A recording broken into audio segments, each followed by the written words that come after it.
Home Again by Kergiby.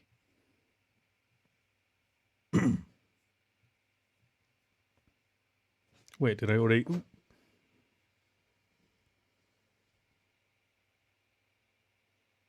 I guess I have been live. Keeps catching me by surprise.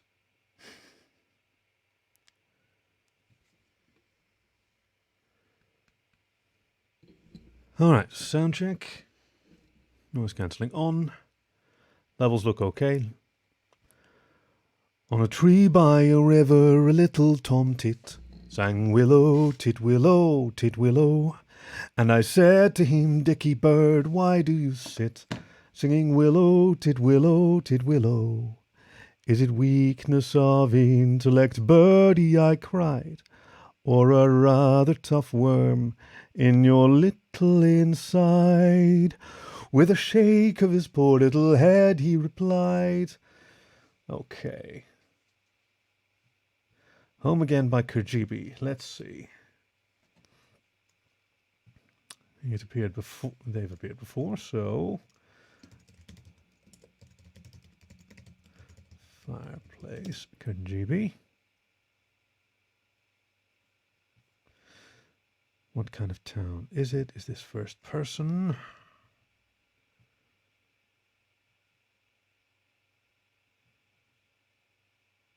Avery was back there. Avery, she's coming. Okay, yeah.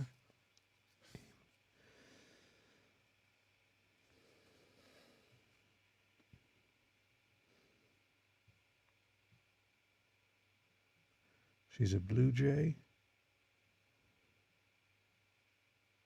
And a coyote she was once friends with so many years ago. Okay, it's a little bitter. WD-40, so it's modern. Stagecoach. Is that a real place?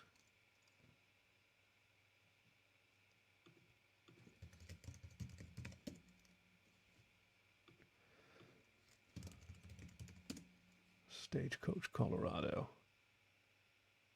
No kidding. It's a ski resort, Colorado. How do they sound in Colorado?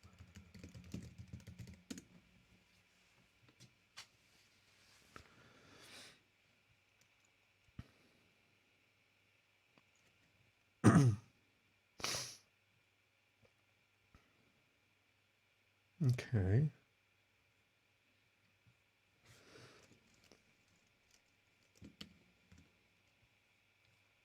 It's got feathers. Isaac. He's charming, but annoying. Okay. They talk a lot, so they need to be distinct. And she's uncertain. No, but she's also ironic. Nope, but I had to come back here. To the nest, to mommy and daddy. Well, at least he got company back here at the bottom. He has a soft smile. Am I loud enough? He has a soft smile. He has a soft smile. Testing, testing. Testing, testing. Maybe I'll turn this a bit more toward myself. Yeah. And I move my mouth away from the mic to breathe in. In Dublin's fair city, where the girls are so pretty, I first laid my eyes. Pretty, pretty, pretty, pretty. In Dublin's fair city, where the girls are so pretty. Better? Okay. Just going to go ahead and do it.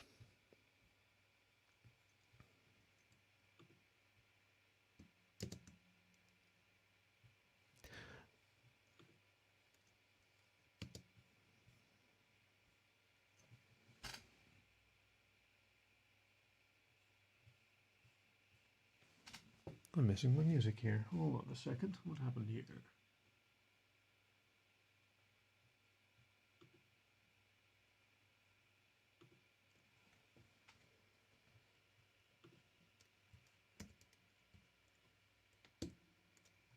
Well, we can do that at the end.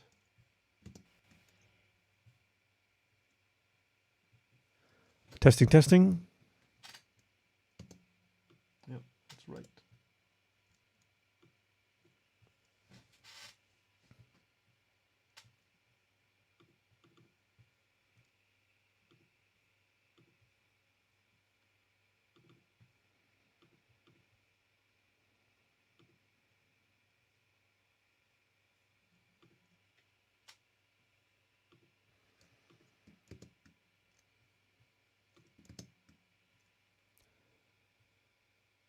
You're listening to The Voice of Dog.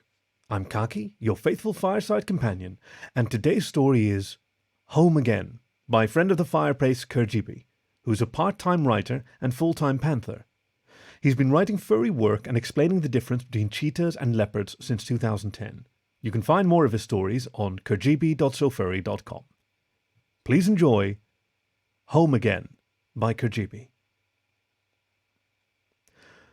The town of Stagecoach was... Stagecoach, no. By Kergiby. The town of Stagecoach was, to put it mildly, a shit show. First there was the name. Whoever had originally chosen the name Stagecoach was long since gone, but the interceding years and town government had never thought it worthwhile to rename such a terrible name. Second, you had the vast no-man's land of culture that was the space between Colorado Springs and Denver. The world seemed like it was moving forward, but Stagecoach always seemed like it was clinging on to a past of simple farming, despite the fact that most of the people who lived that lifestyle didn't even farm or have animals. They just wanted the place to have the... They just wanted to have the look. The volume does not seem high. Years and town government had never thought it worthwhile to rename such a terrible name. I can give myself a little bit more oomph here. Gonna have to start over. Hey, Ducky. Loud enough for you?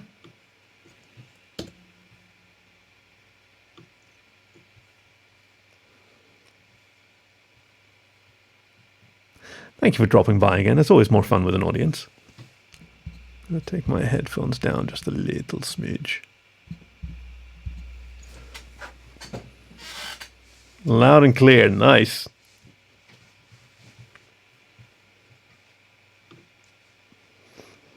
Well, hey, maybe one of these days you'll have another story for The Voice of Dog, and you can watch me botch that one. Inventing fun new accents for Dalmatians. All right, let's redo the intro. I was zooming out too far.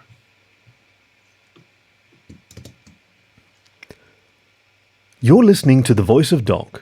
I'm Kaki, your faithful fireside companion, and today's story is Home Again by friend of the fireplace Kergiby, who's a part-time writer and full-time panther. He's been writing furry work and explaining the difference between cheetahs and leopards since 2010. You can find more of his stories on kergiby.sofurry.com.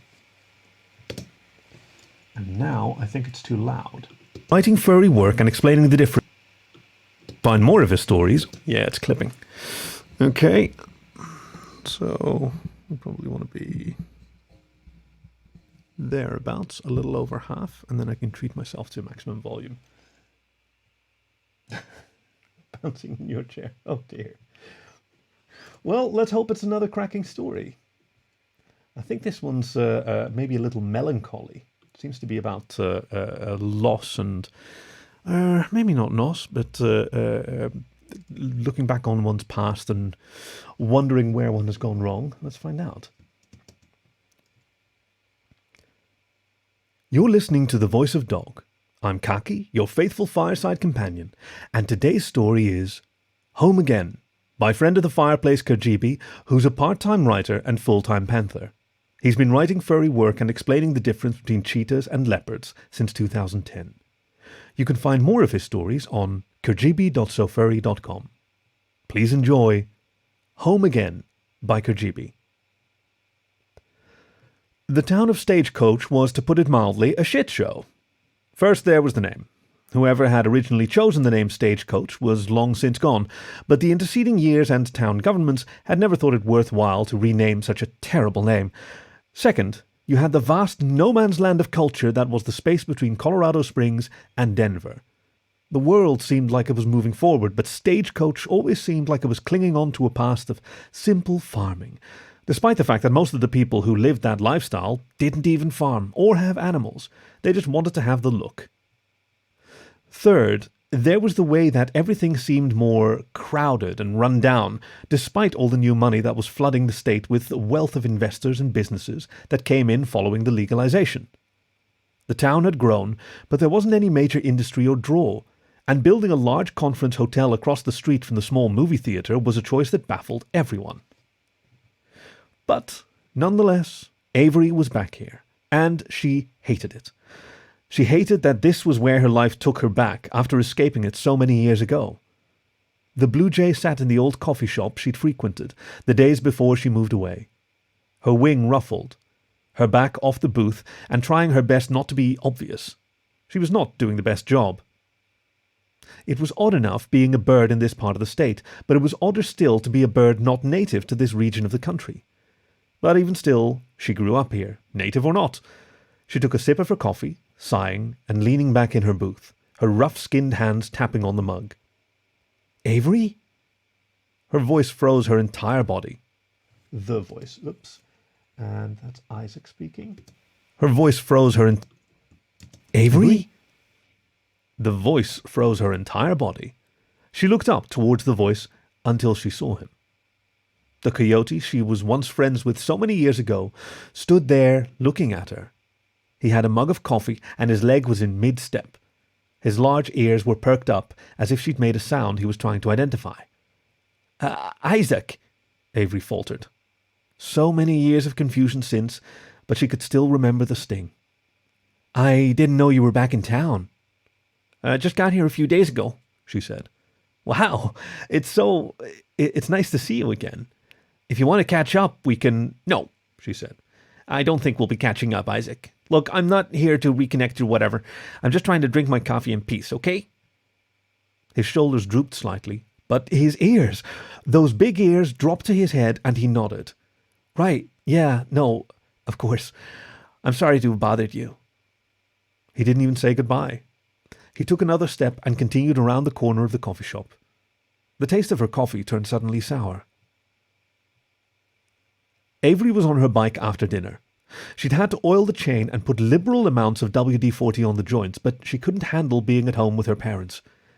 They were so kind and supportive, and they just wanted her to feel comfortable, and didn't they get it? That was the problem. The problem with all this was how everyone ignored the fuck-up. Her fuck-up. Ugh. Good flow there, though. The problem...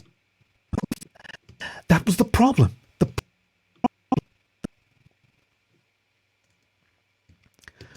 That was the problem. The problem with all of this was how everyone ignored her fuck-up. Everyone seemed to put blinders on, ignoring what she'd done to try and make her feel better. She didn't want to feel better. She wanted her life back.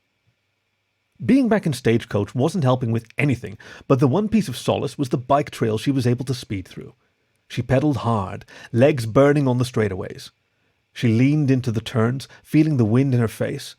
When she was confident no one was around, she'd spread her wings and let the air go through her feathers. Her large wingspan made the act somewhat dangerous to anyone passing by, but it was worth it for those moments she could do it. Avery rode through the trail, going through the prairie, past the baseball diamond. She went under bridges and pedaled hard. It felt good. It felt alive. At familiar territory, Avery came to a stop around a thick bramble of trees and bushes. She kicked the stand and set her bike up. Slowly she walked to it. The poorly constructed treehouse of her childhood was here. She pointed out that a flat piece of wood with no walls or roof didn't make a treehouse, but no one cared about that distinction. It took her some time to let go of that fight. The jay pushed her way through the brush. She had to almost crawl at one point to get through the thick bramble of branches and thrubs. Thrubs? What the fuck are thrubs?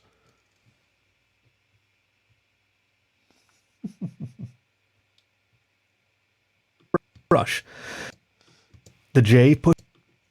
Yeah, so even though it's not a first-person narration, in this case, yeah, I'm endowing the narrator with a bit of attitude because there's some like exclamation marks and run-on sentences that are really interesting, and also because it seems like such a bit of a maudlin story.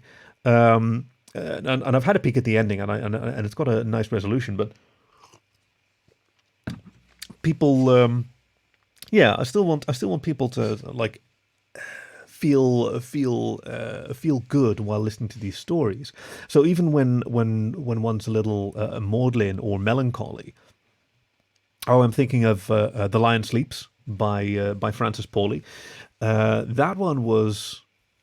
Yeah, I that one I had to read twice. It's one of the few ones that I had to completely redo because I realized that it started in a melancholy tone, and it stayed that way, and it just got worse and worse right up until the end. And then the ending was really happy, but in the meantime, like you just like built up all of this anxiety, and I worried about people who couldn't finish the story, like if they're commuting. No, well, hopefully not too many people have to commute anymore, but it was a longer story, so if they had to pause and pick it up again later, then they'd be left with that feeling of anxiety. So, yeah, now as well, I'm trying to give the narrator some spunk. All right, let's see where we were. To let go of that fight.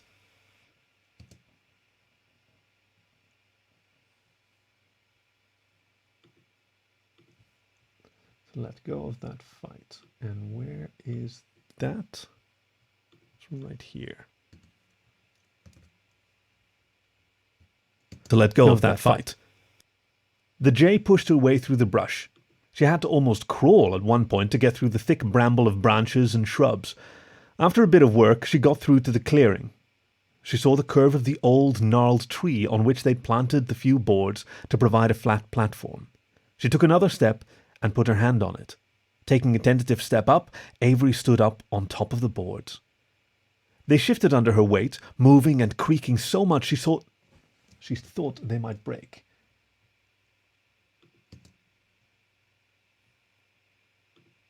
They shifted on. Hey, thank you. I'm glad you enjoyed The Lion Sleeps. It was a delightful story, and I'm so happy with the little bonus that we could do for that. Top of the boards.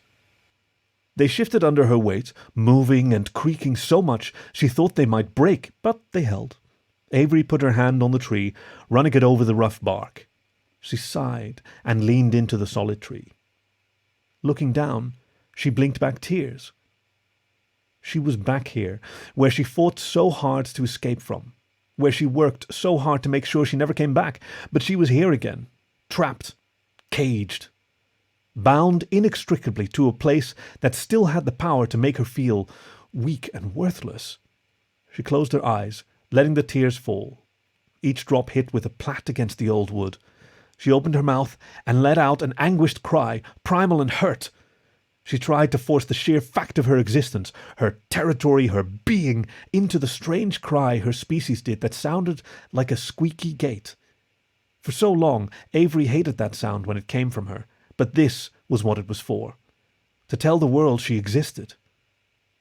She sat, quiet, alone, hunched over as sobs racked her body. "That's a hell of a call," a voice said. Looking up, Avery saw, not 10 feet away, Isaac. He stood there with hands in an old faded hoodie from his college. His ears twitched at the sound of something in the field, but he focused on her. "What do you want?" "Believe it or not," he said, "I was coming down to this spot again. I don't even mind if you don't talk to me, but this is the one place where This is the mind if you don't talk to me, but this is the one place in this town I feel at peace, if that makes sense." Avery looked at him. Actually, I want to check that previous drawing. I feel like maybe the pause was long. "You don't talk to me, but this is the one place in this..." No, it's fine. Avery looked. Makes sense. Avery looked at him, cheeks red from crying, and wiped her face. She wanted to hate him. She really wanted to hate him. But instead, it makes perfect sense. Do you mind if I stick around for a while? He said. He had one foot behind him, ready to leave if she decided to attack. She didn't blame him. She remembered, sure thing, just, this doesn't mean we're friends. Nah, I get it. Just, thanks. Isaac put one foot on the board and jumped up to a nearby branch. The coyote turned around and got settled on the branch. He leaned his back on the trunk, resting his head and letting out a deep sigh. I don't miss much, but I miss that sky, he said. Avery looked up at the dark sky. She looked up and up, seeing the stars, the blinking stars of millennia past. How many of those were still burning? How many died out eons before, but their light still hit the atmosphere? It's beautiful. Isaac looked over at her. He was chewing on his lip and went back and forth between the sky and her.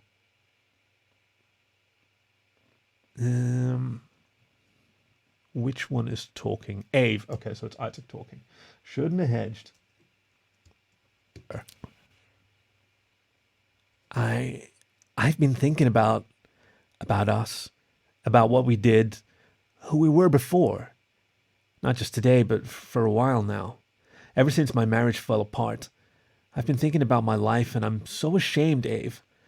If I never say anything else to you than this, I'll be okay with that. I'm sorry for hurting you. The silence filled the space between them. No, that's too harsh. More lead in. I'm sorry for hurting you. The silence filled the space between them. She couldn't even look at him, but she could remember when they fought, when they screamed at each other. She remembered grabbing his collar and tearing at it. She remembered screaming at him the day she finally broke. The anger filled her up and made her lose control. It was the first time she'd ever been that far out of control, but it wasn't the last, and she hated that. She hated that she had this moment of fury deep down. She hated that she was the one to bring it out of her. He was the one to bring it out of her.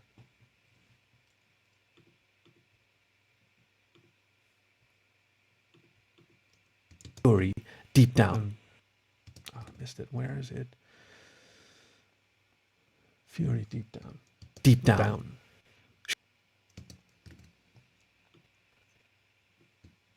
Fury deep down. She hated that he was the one to bring it out of her, but she hated that it was in her to begin with. But I accept your apology. Now, it was quiet. With. But I accept your apology, she said. It was quiet, barely even audible, but Isaac looked over at her with a soft smile. Thank you, Ave. But we're not friends. You know what? As long as you let me keep coming here when I need to, I'll be happy. I won't stop you. Will you stop me? Nah, he said. He pulled a vape out of his pocket and took a puff from it. He exhaled the vapor in a thick cloud. Neither of us want to be back here. Too many memories, she said. Yeah, he sighed. I can't believe you vape, though, she smirked. I never figured you for the type. Well, I ain't about being cool. It's about not smoking cigarettes anymore. I hate the looks I get from this thing, but it's been 6 months since my last one. So it's worth looking like some try-hard tool to do this. Ordinarily, I might make fun of you for only looking like a try-hard tool, but really, that's great. I'm happy you're able to quit. So am I. I'm trying to figure out who the fuck I am anymore. A ruined marriage takes a lot out of you, if you didn't know. Avery nodded her head. Yeah, I don't have that, but I have something similar. I was laid off from my job last month. I thought I'd be able to stay out here, but I thought I'd be able to stay out there.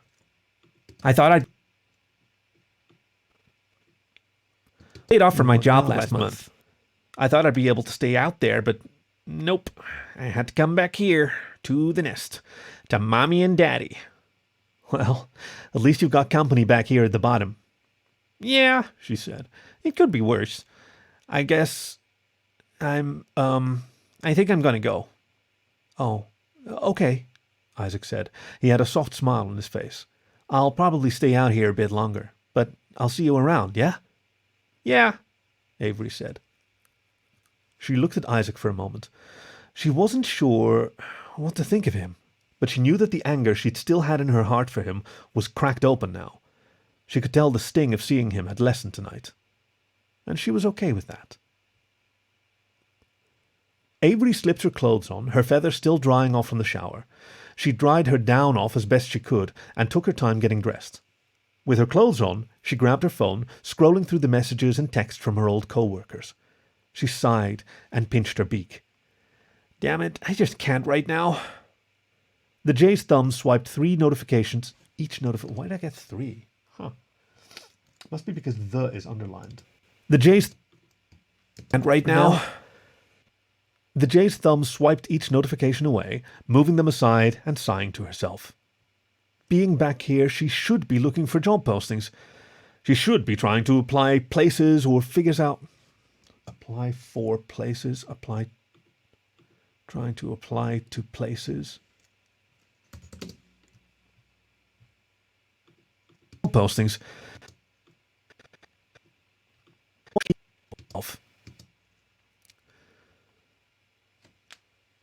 And sighing to herself. Being back here, she should be looking for job postings. She should be trying to apply for places or figure out a plan. She should be doing anything productive. Instead, Avery went downstairs, moving her wings and letting them dry out. She went to the front porch and stretched her legs out, trying to let the sun help dry her off. She shook her wings out in the space. Her arms were stretched out, and she rolled her head around. Hey, Avery, Isaac said. Ugh, that sounds too creepy. Around. Is Isaac just everywhere in this story, by the way? Lots and lots of... an unending series of meet cutes, but some pretty good dramatic meat on the story's bones.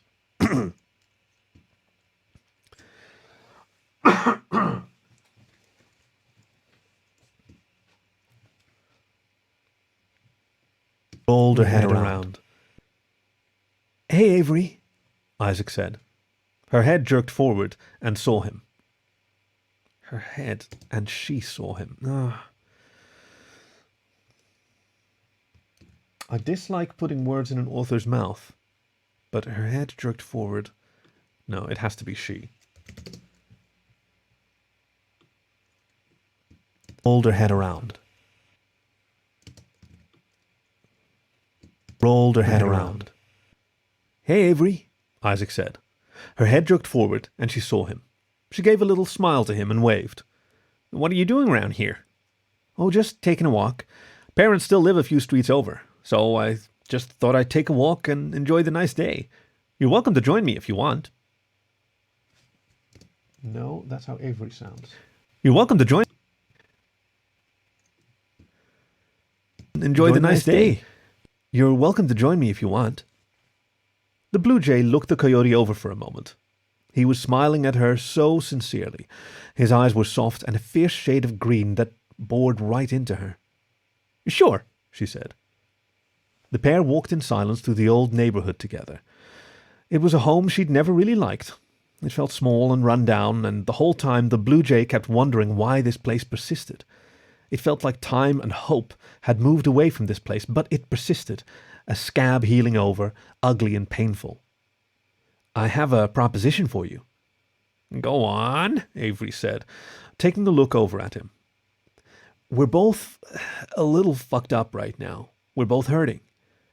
I'm willing to listen to whatever you're feeling right now if you're willing to listen to me. No advice, no pity, just venting and being able to say shit that's bothering us that we need to get off our chest. Sound fair to you? She thought for a moment.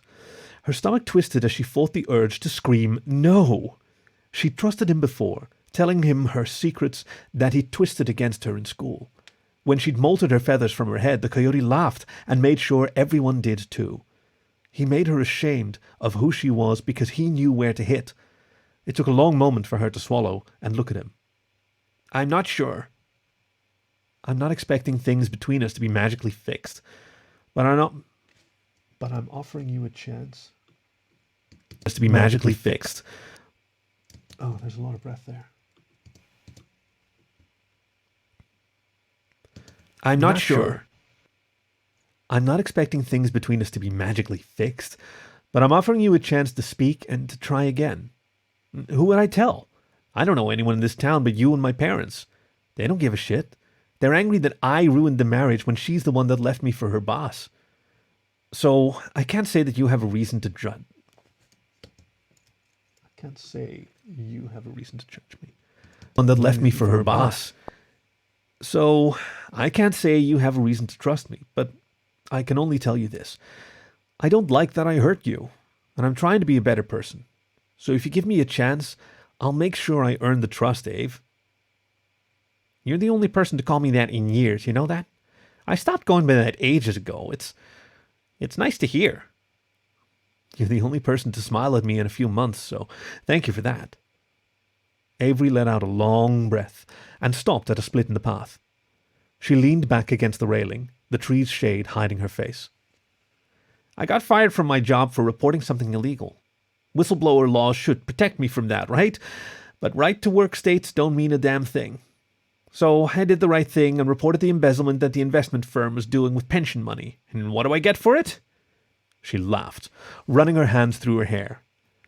I get to never use the skills and contacts I use again. I get death threats and dead animals left on my apartment doorstep. I stepped in deep shit, and I'll never be able to be in the field. Apartment doorstep.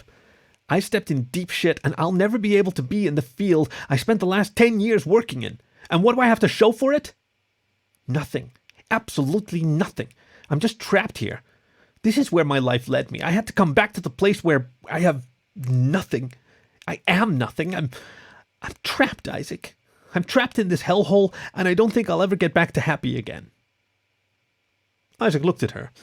There wasn't any anger or pity in his face, but there was pain. He brushed a thumb over the tears on her cheek she wasn't even aware of. He brushed... That's awfully forward of him.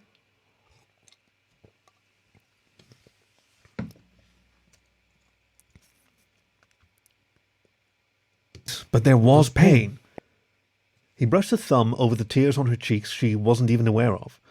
His arms moved around her, and she was being held.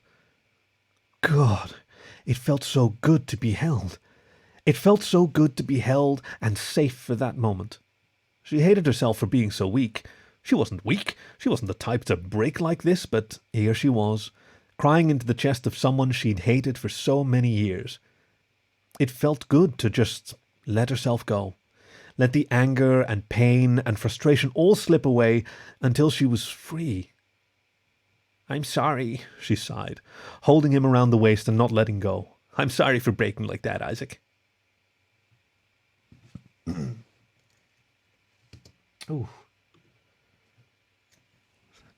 I'm sorry for breaking like that. No, she's being more businesslike. Yeah, me too. I'm sorry. So she's recomposing herself at this point. Yeah, they do hit home, these characters, don't they? It was free. I'm sorry, she sighed, holding him around the waist and not letting go. I'm sorry for breaking like that, Isaac. No need to apologize. That's what we're doing here, right? She nodded her head, feeling some of the weight that was on her chest feel like it was finally being let go. Thank you, she said, pulling free from him. Oh, wrong window. Thank you.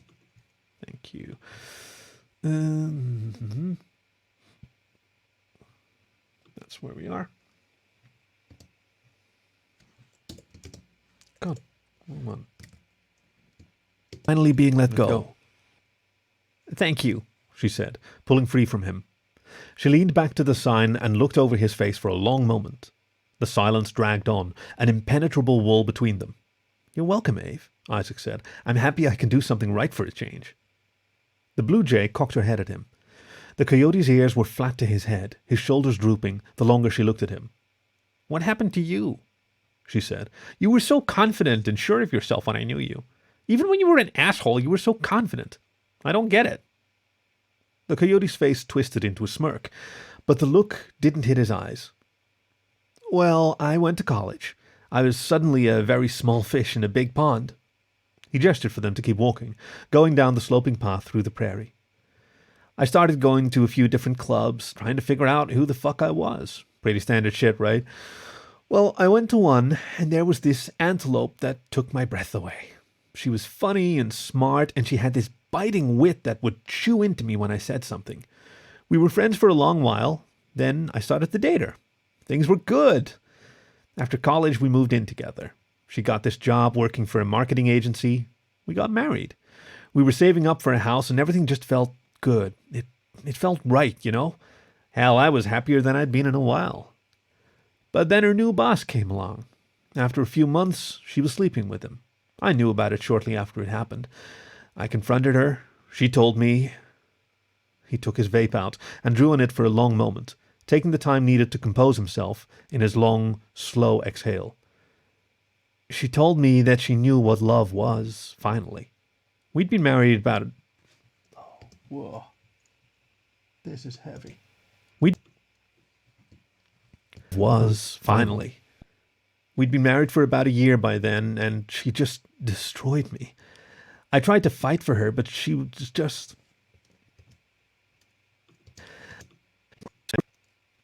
Gotta do the whole thing again. Was finally. We'd been married for about a year by then, and she just destroyed me. I tried to fight for her, but she was done. She didn't want to hear it. So we split up.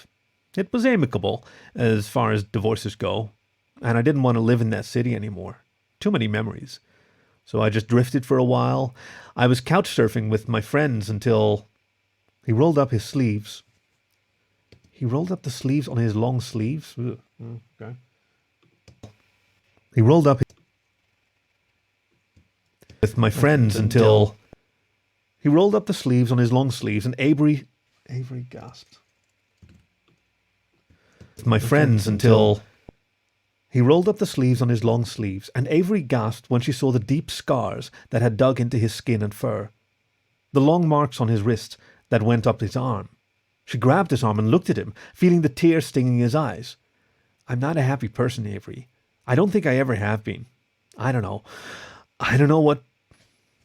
No, that's not what it sounds like. Wow, I didn't realize that there was a suicide attempt in here. I wonder if this needs a content warning.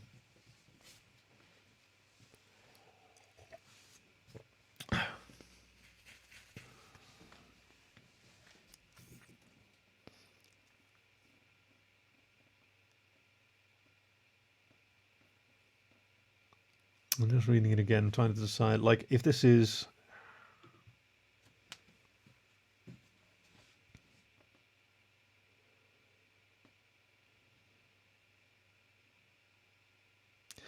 Okay, now with respect to the author, I'm going to make a comment in here for myself. I'm going to eliminate this line, because that makes them suicide. And...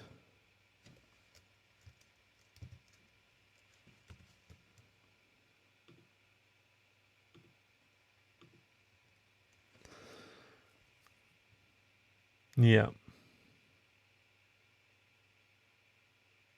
Does the word suicide occur?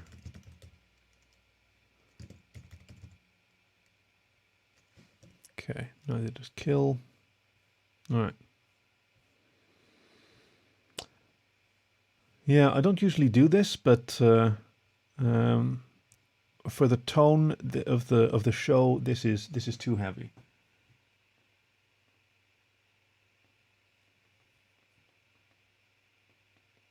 Yeah, I don't want to get into. I mean, yes, listener discretion advised, but this is supposed to be a safe show. It's supposed to be somewhere where people just tune in. And yeah, there's a warning for 18 plus stuff, but I really don't want to get into heavy stuff. So it's either that or skipping this story. So yeah, I'm gonna not record this and ask the author. And if Kergiby doesn't agree, then it just doesn't get. Then it just doesn't air, and you can use the story however he likes. No harm, no foul. I'm still going to record the rest, though. I'm not a happy person, Avery. The long marks on his wrist had dug into his skin and fur. And this splits like so. Marks on his wrist that went up his arm. So, eliminating that part. Into his skin and fur. She grabbed his arm and looked at him, feeling the tears stinging his eyes.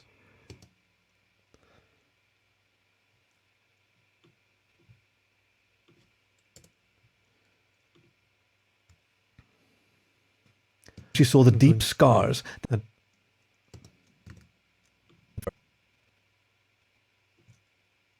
dug into his skin and fur. She grabbed his arm and looked at him, feeling the tears stinging her eyes. I'm not a happy person, Avery. I don't think I ever have been.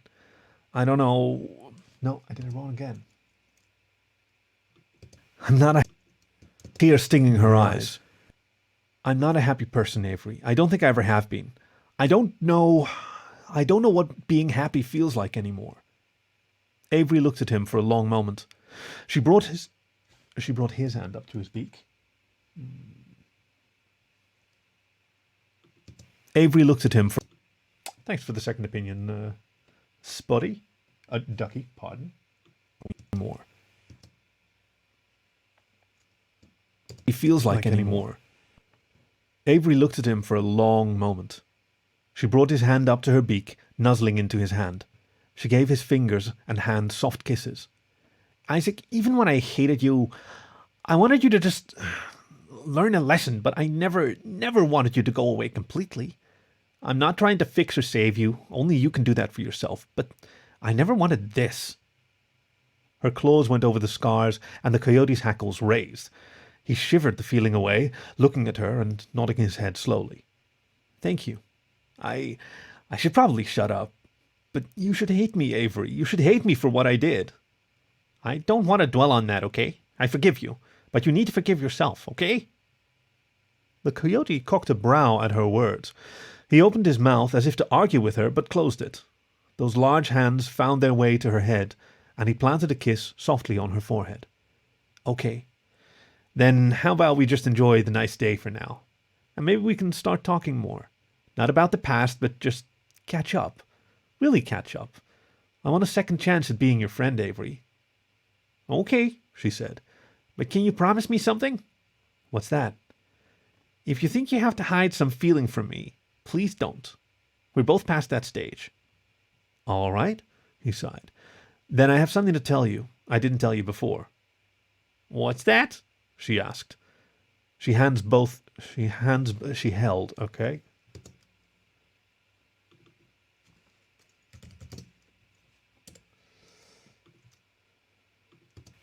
What's that? I didn't tell you before. Oh, what's that? She asked. She held both of his hands in hers. God. Edit your stories, folks.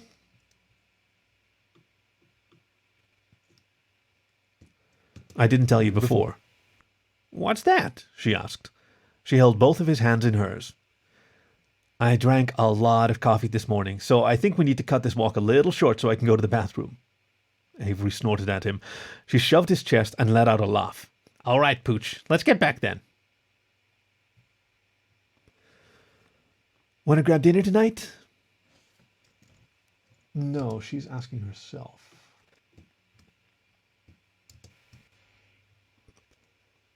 Want to grab dinner tonight? Was such an innocent question, but why was it throwing her for such a loop? No, it is. It is, Isaac.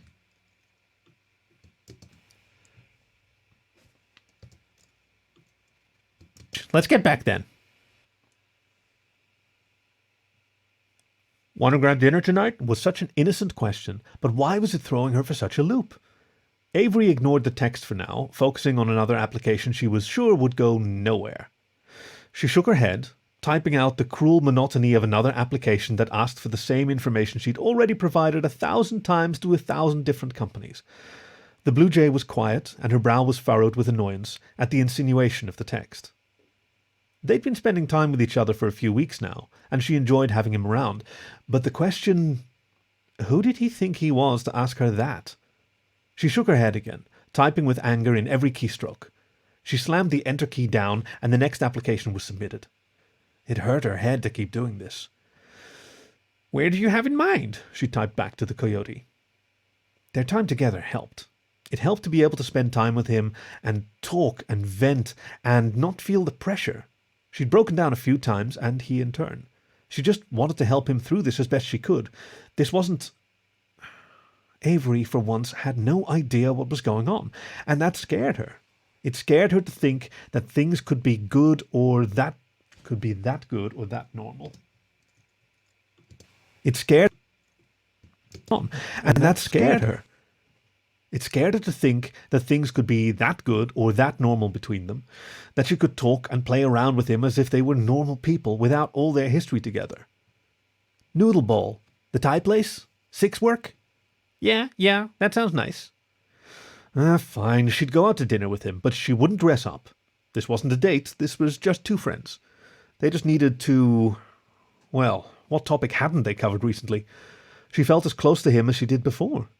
It was like they'd never had their fight, or the pain of losing something important to them. Cool. I'll see you then, Ave. Getting ready for their dinner was simple. She just grabbed comfortable pants that she thought looked halfway decent, and a top that hugged her curves. Mostly Avery just didn't think they were at the point where dressing up that much mattered. She told him every secret she could think of, and he had bared his soul on his failures as a husband, and they both still wanted to talk to each other. And Ave... She didn't let anyone call her that, but she let him. She let him call her a name she stopped using almost a decade ago. What the hell was going on with her? Why was it so hard to figure out what she wanted?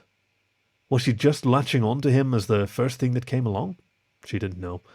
But it didn't bother her enough. She didn't.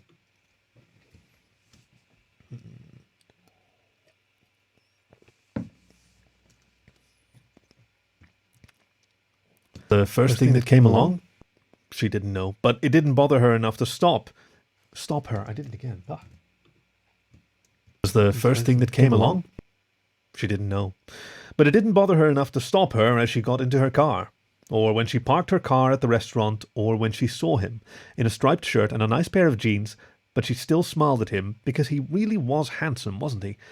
When did that happen?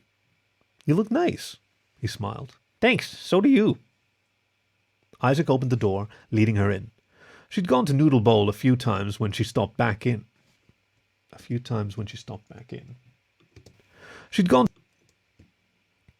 Isaac opened the door, leading her in. She'd gone to Noodle Bowl a few times when she stopped back in, but this... She wasn't sure what to make of this. So I got a job doing some counseling work while I'm back in town. At the very least, I can keep some money coming in for the moment, Isaac said. An older red panda came up to the pair, leading them to their seats. Her smile was positively infectious and lit up the whole face. She came back a moment later with menus for them. That's great, Avery smiled. Happy to hear you've got some good luck heading your way. Happy to hear... Avery smiled. Happy to hear you've got some good luck heading your way. Yeah, Isaac frowned. About that, I've been talking to my uncle, who's an investment broker. It felt like the air was sucked out of the room. Leaning in, Avery looked at Isaac. Her eyes narrowed. What are you doing? That can be louder. Her eyes narrowed. What are you doing? His head cocked to the side. What do you mean? What do you think you're doing? You're running your mouth again? Why didn't you ask me if I was okay with that? Isaac's hand squeezed hers. He looked her straight in the eyes. Because I wanted to help. He'd like to talk with you. I'm not saying this will fix anything, but he's worked with people who ran into the same situation you did, and he'd like to talk with you about options. Avery looked at him, from his hand back to his eyes. Why? What is it you're after? And back to his eyes. Why? What's it you're after? Nothing. Absolutely nothing. I just thought it might help. Honest truth, I haven't lied to you since we started talking again. The blue jay smiled when the red panda came back. Avery nodded her head and placed her orders, but she kept looking over at Isaac. She wasn't sure what was happening with him. Why was she so suspicious of him? Something about her was broken.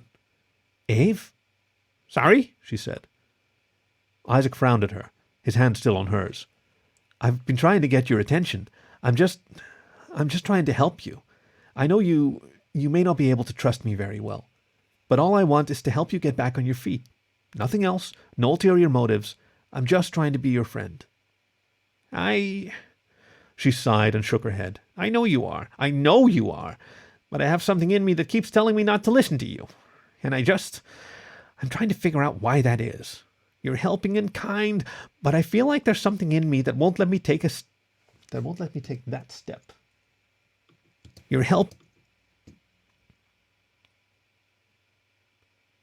Figure out why that is. You're helping and kind, but I feel like there's something in me that won't let me take that step to believing you yet. Isaac nodded his head. He scratched his ear, not looking at her. His eyes were closed tight, and his body shuddered at his next sigh. His eyes were not looking at her. His eyes were closed tight, and his body shuddered at his next sigh. Truth is, I like you, Avery. I've liked you for a long time, and I don't care if you like me back or not. I don't care what this means. I need to tell you that I like you, and I need to try and help you because I care about you. You can trust me or not, but I promise you, on my name for all that's worth, I won't ever lie to you or hide the truth from you again. I just want to be your friend. Isaac, just forget I said anything. I shouldn't have. Avery leaned across the table and kissed his lips softly. Her beak pressed to his, and she closed her eyes in the soft touch of his body to hers. You're a pretty trustworthy coyote. I have this fear in the back of my head that you're going to hurt me again, because I liked you back then. So I want to keep seeing you. I overthink things, I overcomplicate things, but you're just being helpful and sweet, and I just like you. Isaac leaned forward, kissing her again. His lips were warm, and he held her cheek. The jay gave a trill, her eyes fluttering closed, and she relaxed into the touch and the taste of him. That's much better news than work. Yeah, Avery grinned. I'm much more important than work. We'll see where this goes, and help each other pick ourselves up. Does that sound good? Yeah, Avery smiled. Her cheeks were hot, and she held onto his hand tightly, afraid he'd leave.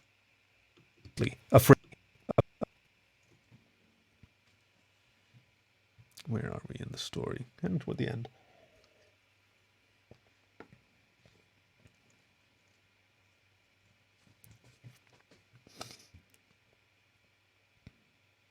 And she held onto his hand tightly, afraid he'd leave if she let go. It really does. Their meal came and went, and the voice in her head stopped yelling at Avery. She seemed to be able to be in the moment for the moment. She could just smile with him and let go. After dinner, Avery and Isaac walked through the town together. They meandered past the closed shops that made up downtown. They jumped up on the stone facades and balanced on precarious stones on the side of the sidewalk.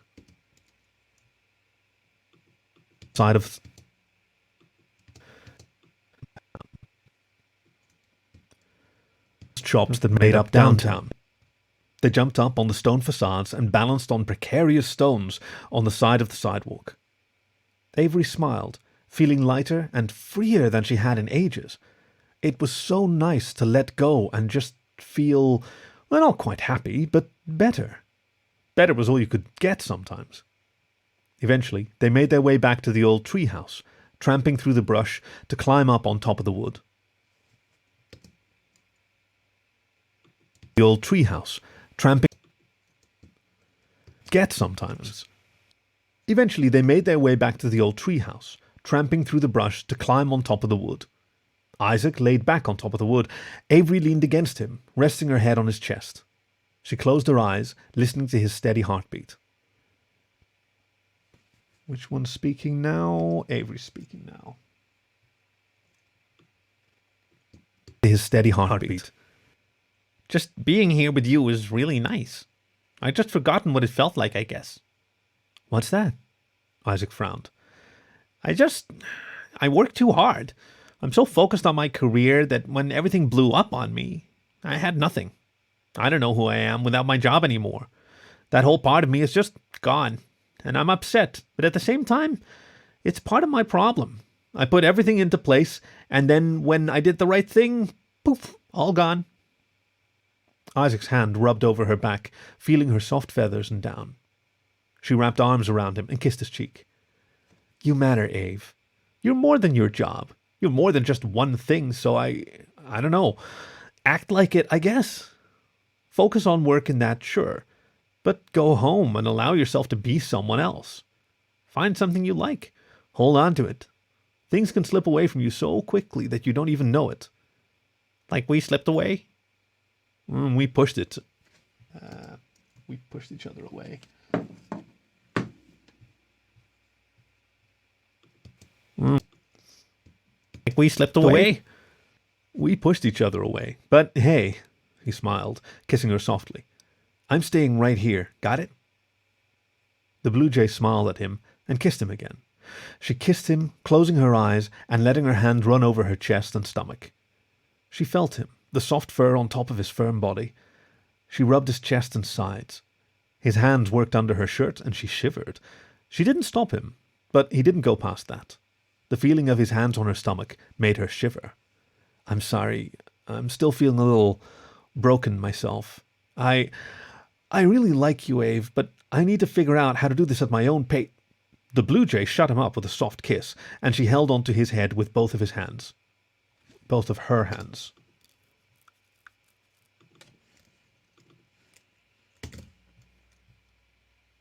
Right? With a soft kiss, and she held onto his head with both of her hands. Yeah, he's not going to hold onto his head with his hand. The blue jay out how to do this at my own pace. The blue jay shut him up with a soft kiss, and she held onto his head with both of her hands. Her forehead pressed to his. Shh. I won't do anything else, Isaac. I'm going to hold you, but I'm not going to press you, okay? Pardon me. I'm going to press you, okay? He nodded his head slowly, a sigh leaving his throat. Thank you, Avery. It means a lot to me. Avery placed the last kiss on his lips and smiled. Let's just watch the stars for a bit. She leaned her head into Isaac's chest. The wood creaked at the shifting weight, and she moved her arms around his waist. It was nice to sit there with him, holding him close and watching the stars together. When I'm with you, she said, I don't feel like I'm stuck here, alone. Stuck alone is the word. I don't feel like I'm I don't feel like I'm stuck alone. I feel like I belong somewhere again. I matter. Whatever the rejections and the firing did to me, I matter. That's what the call is for, right? The one from a few weeks ago. Yeah, it's territorial, I suppose. Like a howl. Yeah, she smiled at him. Exactly. Isaac leaned his head back, howling up at the night sky. Avery shivered at the sound of it, lonely, sad, but safe. She didn't feel like she had anything to fear from him anymore. Taking the chance to be happy again was worth the possibility of pain. Avery took his hand, holding it in hers, and singing the squeaky gate call. She kept going, declaring this as her territory. This was where she mattered, where she belonged. Not just Stagecoach, not just Colorado, but here. Wherever she went, she belonged. She mattered.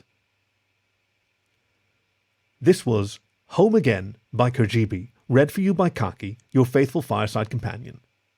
For more stories, you can find us wherever you get your podcasts or on the web at thevoice.dog. Thank you for listening to The Voice of Dog. All's well that ends well. Now, normally, these tracks are preloaded with music. I'm going to have to find out where they've been hiding.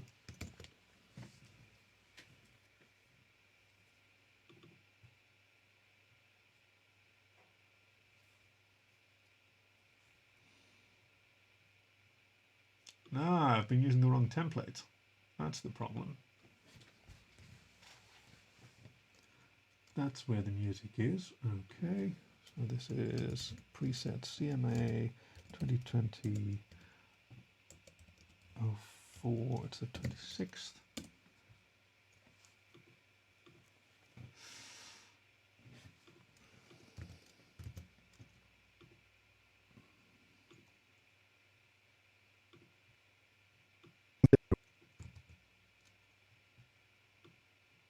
The other one's over here.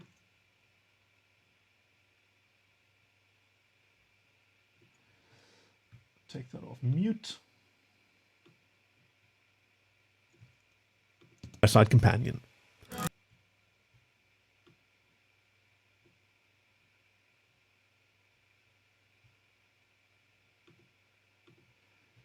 And extend the music a bit. Got the longer outro text this time. She mattered. This was Home Again by Kergiby, read for you by Kaki, your faithful fireside. Thank you for listening to The Voice of Dog. Yep, that's nice. And now the beginning. Wait, is there two of them? Maybe I accidentally duplicated it. Ah, Yeah, I like that ending too. oh, brought a tear to my eye. Ah, no, the wrong one. I deleted the wrong one.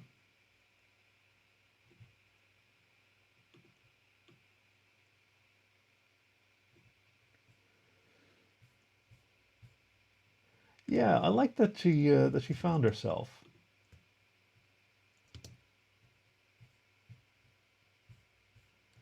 I'm still curious what it was, what the incident was between them though. But probably better not to know.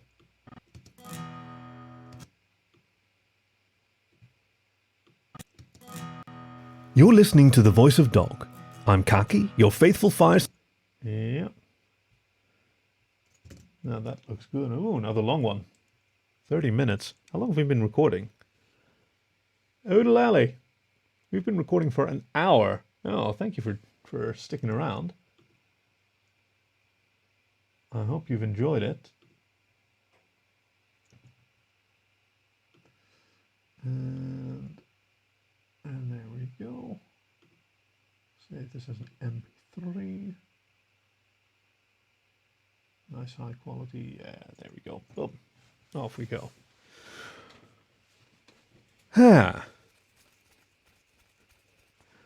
Well, I hope you. I'm glad you enjoyed. I did too. Now I'm going to have to try and source some more stories. I don't know if you have any suggestions. If you have any more stories lying around that maybe you'd care to share, or also if you have any favorites, like I'd love to hear those. Well, your company is always a delight. All right, I'm going to sign off here for now. Let me. Yeah, well, you know how to get in touch. Yeah, I don't really have a sign off for these things. Thank you for. Well, yeah. Thank you for listening to the recording of The Voice of Dog. All right. See ya.